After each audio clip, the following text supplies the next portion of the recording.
A Stop the Steal rally turns violent. A university defends free speech. And Harvard refers to women as birthing people. We will be getting into that and more on The William Hall Show.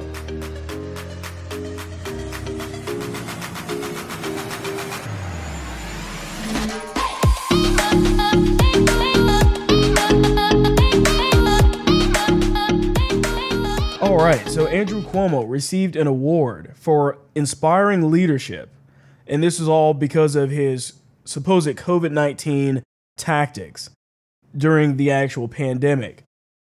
All of this is insane when you actually think about it, because this has to be coming from people that have ignored everything that he's screwed up during this entire COVID-19 response. I would argue his response to COVID-19 was worse than any other governor in any other state. So there was a statement here that says, "I am honored to receive the 2020 Edward M. Kennedy Institute Award for Inspired Leadership." This was a tweet that came out directly from him. "I learned from humanity, leadership, and putting people first from the great Senator Ted Kennedy." Cuomo congratulated his fellow recipient, Governor Charles Baker, for the award. Also received an Emmy Award for the viral press conferences he held in the early stages of the coronavirus pandemic. Now, if you were watching all of these, I watched a lot of the coverage from this in the very beginning of the COVID-19 outbreak. And the biggest problem with Cuomo is that he's all about the camera. He has to have himself on camera, pretending as if he's actually doing something. But if you actually looked at the policies that were implemented during this time, they were the worst, the actual worst. And getting in a little bit into that, he was responsible for putting COVID positive patients in nursing homes. I mean, that doesn't make any sense on the face of it. But what's ridiculous is that he was responsible for just ridiculously high nursing home deaths.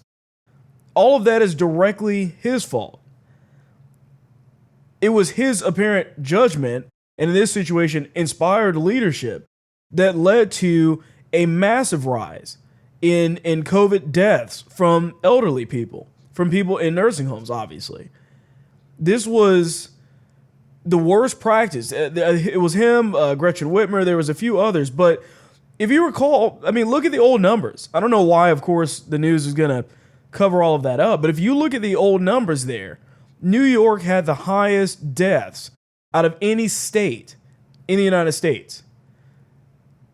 And yet, the person that has the worst outbreak, the worst response, they're, of course, going to be getting this useless award.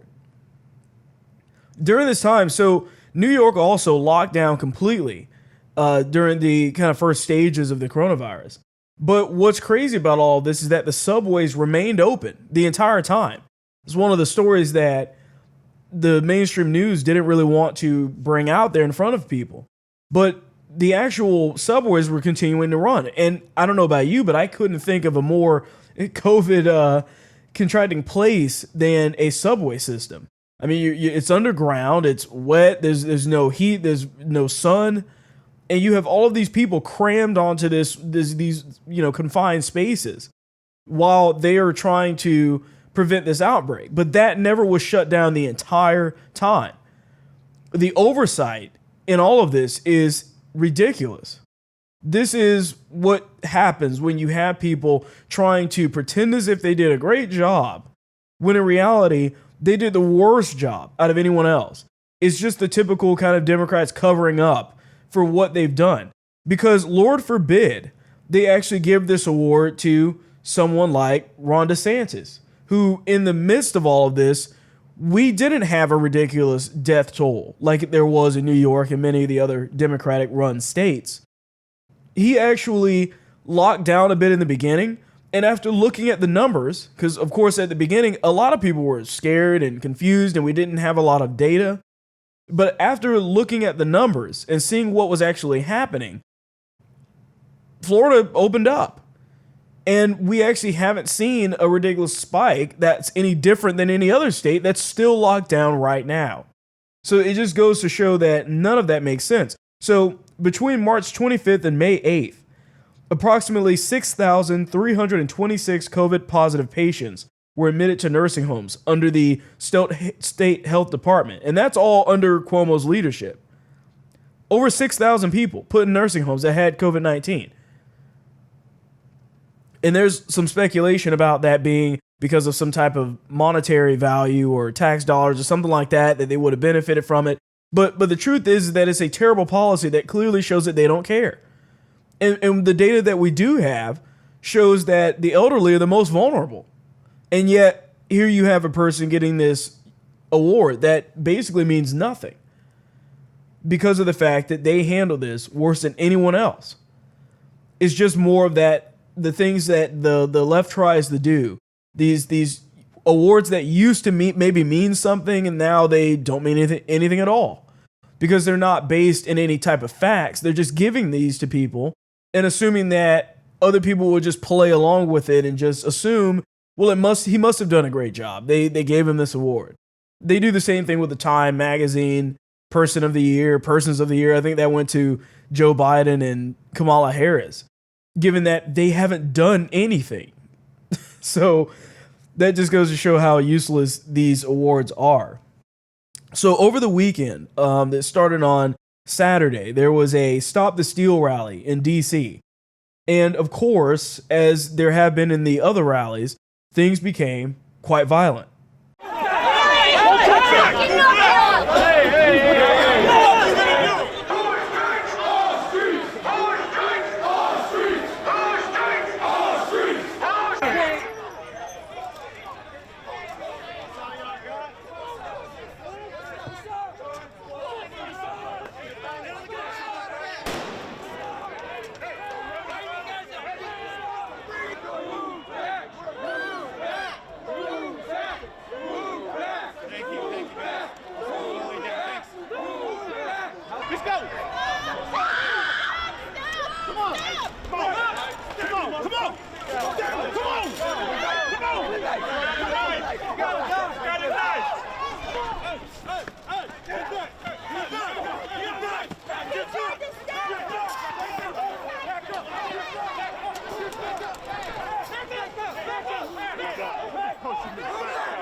Back up! Back up!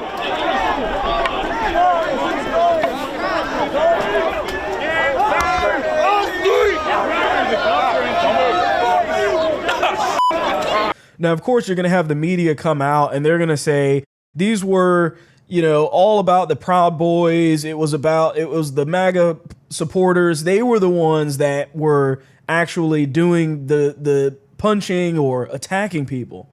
When in reality, it's far-fetched from the truth. See, the issue with the media is that they'll look at videos and they'll find a way to spin it. But there's actual reporters and people that are independent journalists that show up on site to these places and just document what's going on. And they're not showing the same story.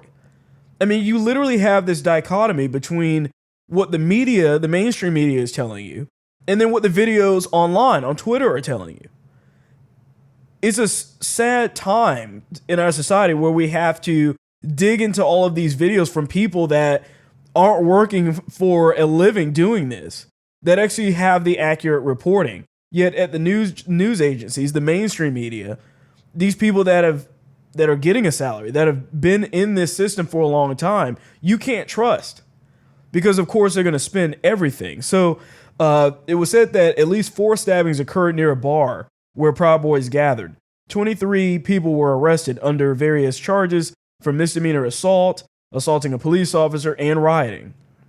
The D.C. Mayor's Office released preliminary information on today's protest activities.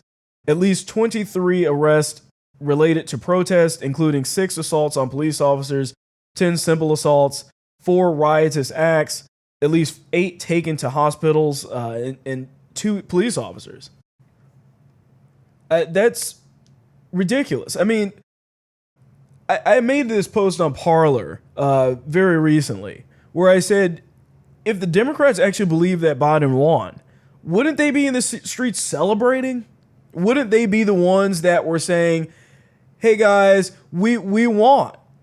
We should be happy. There's nothing for them to be mad about if they actually believe what's going on. Is it maybe the fact that they know deep down that Trump still has a chance to win this? Or is it really just the fact that they just hate Trump supporters no matter what it is? They hate anybody that doesn't align with them. It doesn't matter who it specifically is, what cause you're there for, whether they've won or lost. The point in all of this is that I think it points to a sign that if Biden winds up in the White House in January, these riots aren't going to stop. Anytime Trump supporters or just conservatives in general are there to push back against something, to peacefully protest, there's always going to be these people there. And they're never, and you don't expect Joe Biden to condemn that.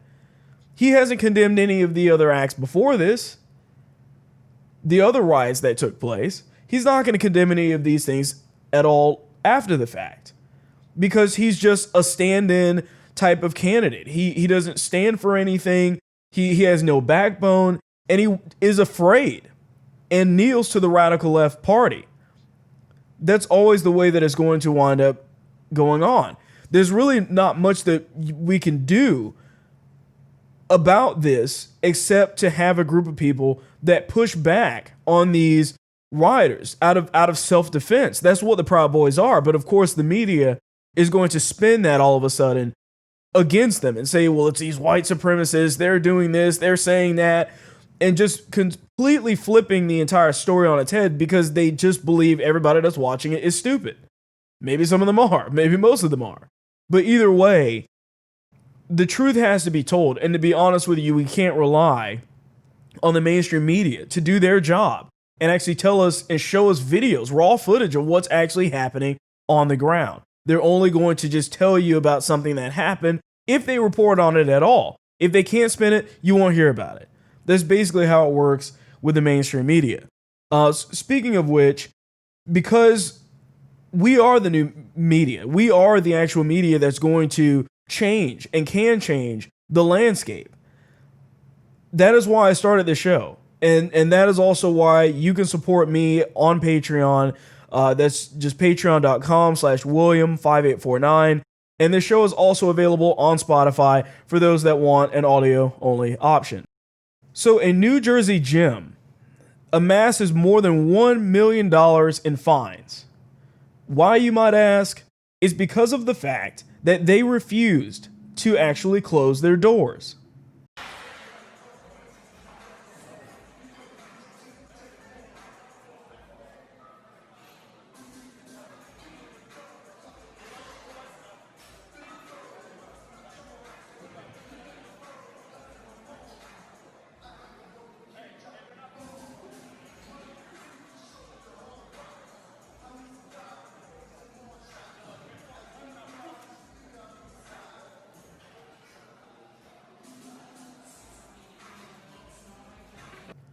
So you may have actually heard of this gym before.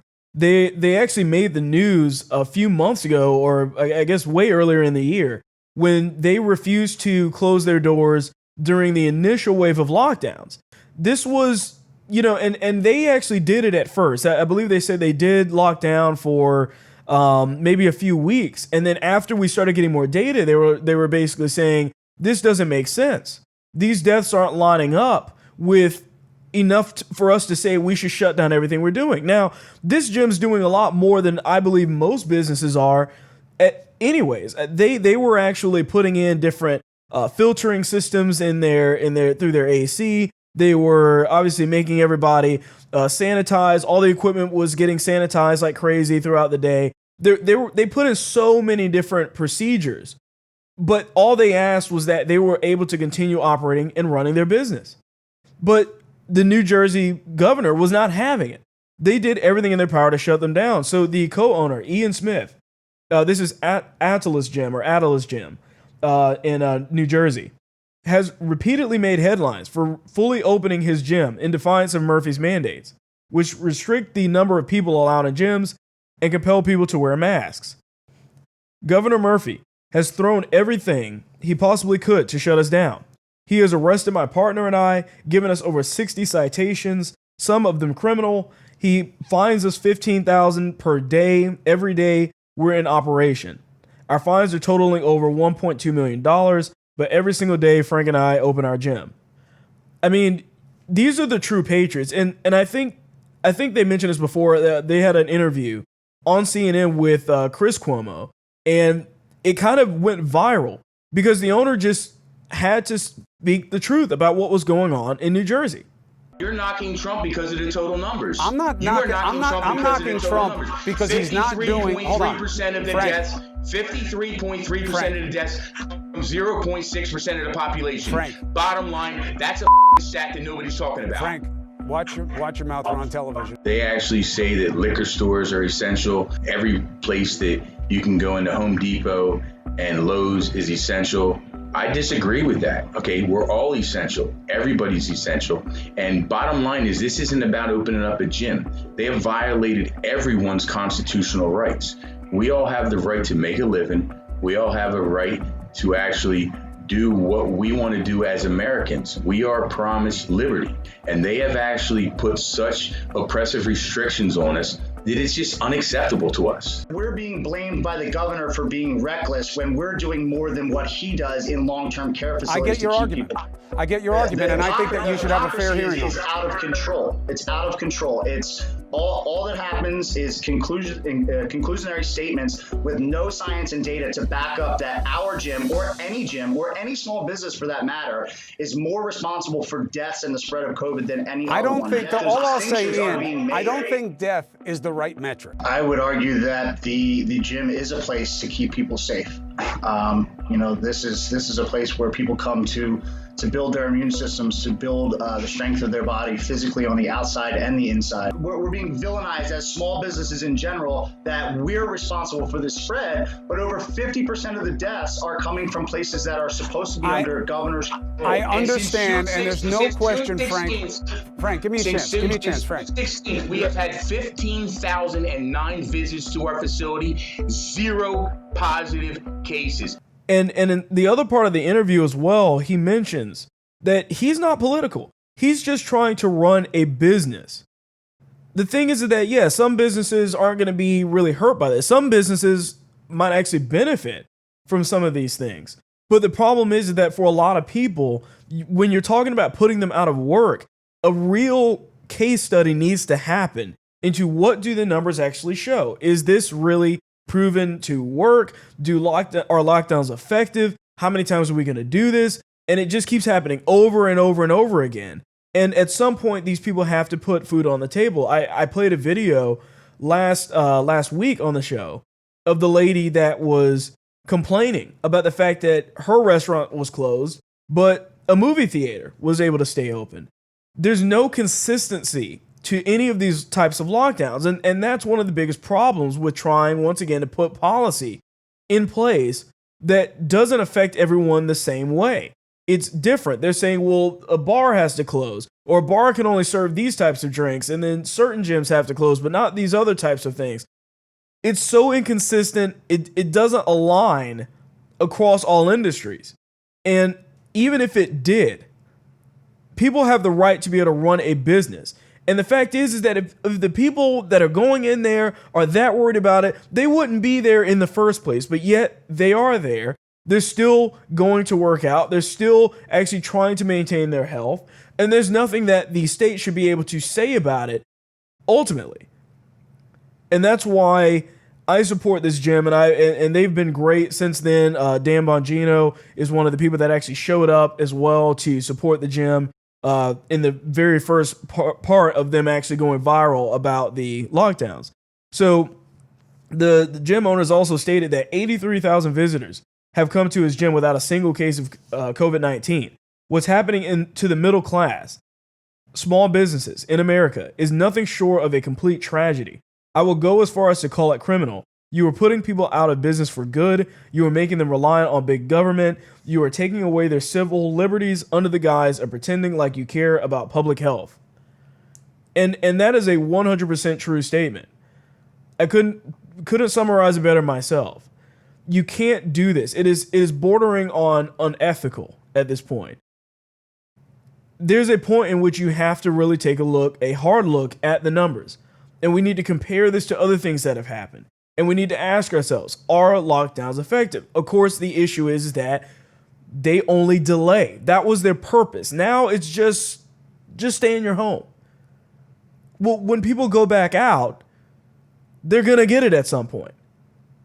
Once again, most sane people understand that like 90% of people are going to get this at some point. This is just like the flu. Pretty much 100% of people have had the flu at some point in their life. The COVID-19 is never going to completely go away. It's always going to be there. The question is, how much are you going to panic about it? How serious are you going to take it? And it is something to take seriously. But we have to ask ourselves, if a owner of a business is wanting and able to stay open, and they're able to get customers that are wanting to be there, then why is the government stopping them? The reason why we live in a free society is because if COVID-19 is such a massive risk on everyone's lives, then the businesses are able to keep their doors open. But then the patrons just won't be there. They just won't show up because everybody will be worried about it, of course, right? But why are people still willing to go to the gym? Why are people still willing to eat in restaurants? Why are people still willing to go through these services? It's because most of them aren't all that worried about it. And if you are, then you'd stay at home anyways. You shouldn't have to be relying on the government to force or tell people what to do. Let people operate independently and have the freedom to choose what it is that they want to do. So switching gears a little bit, the Cleveland Indians have decided to drop their team name. Now, this would make them one of the two major league sports to actually take away the Indians part or something that they feel like is in some way racist. So this actually happened as well with the Washington Redskins. And now they're just calling themselves the Washington Football Team, which is the stupidest name I've ever heard. But this all stems from this woke culture where they feel like, or the left feels like, everything is in this, it has to be protected under this banner of wokeism. And anything outside of that is racist, is sexist, or whatever they want to call it. See, the biggest problem I have with the teams changing their names is that teams were never named after weak animals, weak people, weak tribes, weak things. Everything was about the warriors, the fighters, or something like that, right? It was something inspiring, something showing that you had heart, that you were good at what you did, the best at what you did, right? But yet we have these teams, it's just, they're missing the big picture. The left doesn't understand culture whatsoever when it comes down to these things. Because in the fight to try and make everything so woke, they've lost their entire mental ability to understand what certain things are, and especially in the situation with these sports teams. They were never intended to be some racist remark on something. It was, to me, most people probably never even heard of the word Redskins except for the football team or any of the other things. It's because it's being put on this big platform. It's being put out there as a good thing, as a something to aspire to, something that you would name a whole team afterwards. You would think anybody else would be proud of that. It just says Indians. But yet we're in this society where people are unable to actually understand it and are so busy trying to move to the next thing, moving the goalposts of how woke they can be, that we have to now cancel sports teams. See, this is the reason why the NFL is most likely going to fail. Because they've spent all of their time trying to adhere to this kind of leftist woke culture, and they've also spent time pandering towards the BLM thing. The kneeling to the flag, all of the rest of this ridiculous showcasing that means absolutely nothing for criminals. That's what they've been doing. And yet they want people to watch it. I don't think they understand that losing half of your audience is not a good idea. Sports should be something that brings people together. It's something that, regardless of what political affiliation you have, that you can come together and enjoy a good sport. But no, we have to have women kicking the football. We have to have BLM. We have to have naming all of their jerseys and everything else with these woke, stupid names that don't mean anything. So you don't even know who the players are when they're running down the field. That's what sports has turned into, and they're only shooting themselves in the foot by doing so. So in a bit of good news, Cambridge University actually defends free speech. And this has been an ongoing discussion in the college campus space for a very long time. But this past Wednesday, the University of Cambridge shot down a proposal that would require students, staff, and visitors to be respectful of all views. In a landslide 86.9 victory, the university's Regent House voted against the proposal, instead agreeing to protect the right to express controversial or unpopular opinions within the law, without fear of intolerance or discrimination on campus. Now, there's a few takeaways from this statement here, because I think that this perfectly highlights the kind of day and age we live in, and understanding how the left uses language to trick the common society into thinking that what they believe is good. So they said that, so the university basically shot down a proposal that would require students, staff, and visitors to be respectful of all views. Now, on the face of that, I think most people would say, why shouldn't you be respectful? Isn't that what we want? Everyone should be respectful of their views, of each other's views, right? Here's the thing. What respectful means to a person with common sense is very different than what respectful means to someone that is a far left-wing Democrat. Because to me, what most people would normally think of respectful is you just aren't shouting and yelling at them, right? That you're just being, you're listening, but you can disagree. But that's not what the far left-wing outlet agrees with. To them, being respectful means you cannot disagree with me. You can't voice your opposition, because that opposition, no matter how politely you put it, offends me. You know, you disagreeing with me is a form of disrespect. And you can say it as nicely as you want, but it is disrespectful to me. It is offensive. We've heard that 1,000 times, right? That's what the left classifies it as. Now, why is that? And how can we tell that that's the case? We know it's the case because the vote was also a triumph against no platforming. Now, what is no platforming? What that basically means is that certain speakers that want to speak on campus, and this isn't just like some famous person just comes in and just decides that they're going to hold a lecture one day. These speakers are oftentimes paid and sponsored by the students or clubs to actually come on campus to speak with those students that either contributed or are a part of the club, and it's open to everyone. It's an open kind of forum where everyone can join and everyone can listen to somebody speak about whatever it is. That may be motivational, might be a professional in the field, and it may be a professional political commentator. But that has not been able to happen on many of the campuses if you don't align with the Democrats. So the act of preventing problematic speakers from contributing to the public debate. In 2019, Cambridge drew decision from the advocates of free discourse when they rescinded Dr. Jordan Peterson's invitation to speak on campus. In recent days, there have been widespread calls to re-invite him. So most of you know who Jordan Peterson is. It's not really even fully a conservative necessarily, just an intellectual mind. But the problem is that he just doesn't align with the far left. They've kept Ben Shapiro from speaking and many other conservatives. If you haven't heard of this documentary, it's called No Safe Spaces. I think it's a great characterization of what is actually going on our college campuses. If you're not aware of this, you need to be aware of it. If you have kids or anything else like that, colleges, even though I graduated from college about 6 years ago now, it's not the same as it was when I was there, by far.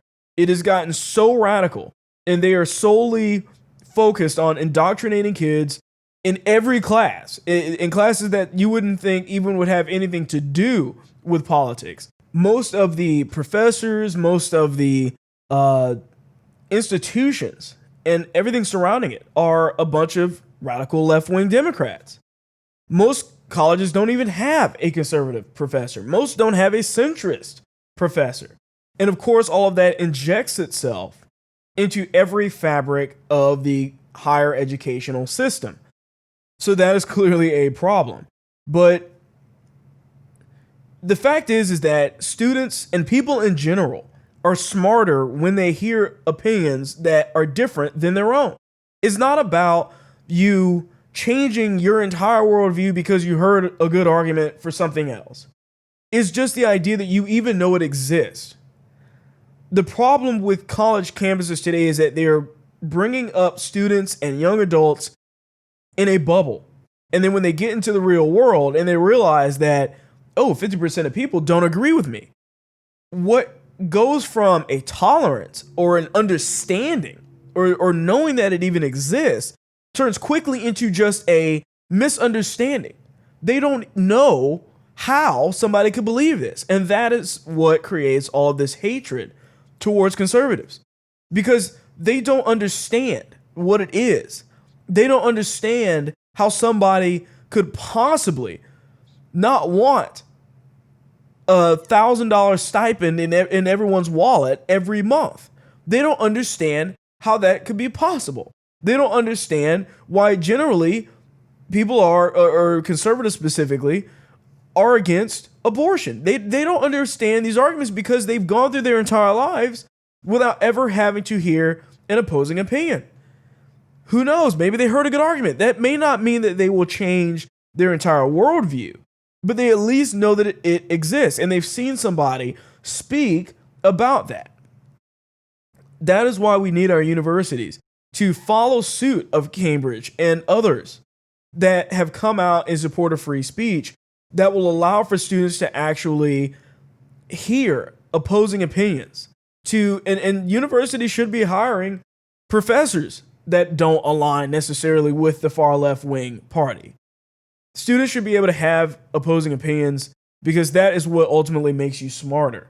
And right now in our society, the sad truth is that the right understands the left a lot more than the left understands the right.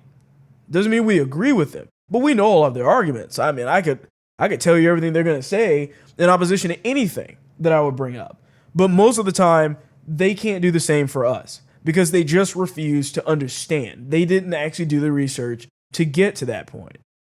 So on the topic of schools being woke and then some coming out for free speech, Harvard, which has just completely gone off the deep end. I don't know why you would even pay money at this point for that kind of education. You're just paying for indoctrination. But Harvard Medical School refers to women as birthing people.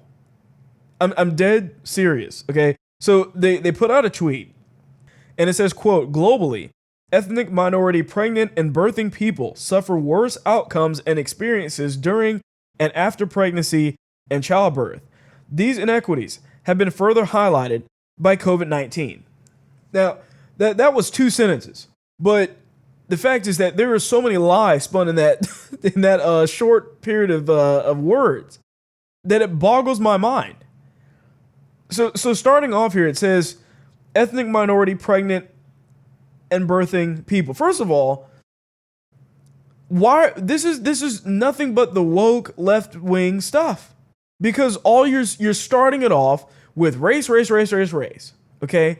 Now, I'm going to get back to understanding and breaking down why none of this stuff makes any sense. But they start by bringing an attention to saying ethnic minority. So basically, they're saying black and brown people. That's what they want to usually refer to all of this as. And then they say birthing people. Now, why is it that they're saying that?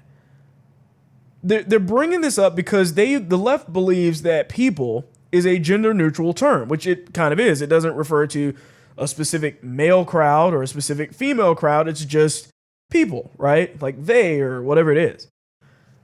They're doing this because they're trying to strip away women from birthing, something that everyone that has common sense believes is intertwined. That doesn't mean that if a woman can't give birth, that she isn't a woman. But the idea is that only a woman can give birth, right? They're taking away that. And what they're doing is they're stripping it away through language, just like they did in the previous story with the other situation when I brought up them saying the word respectively. It's not what they mean, not what it means to the normal person. And neither does this.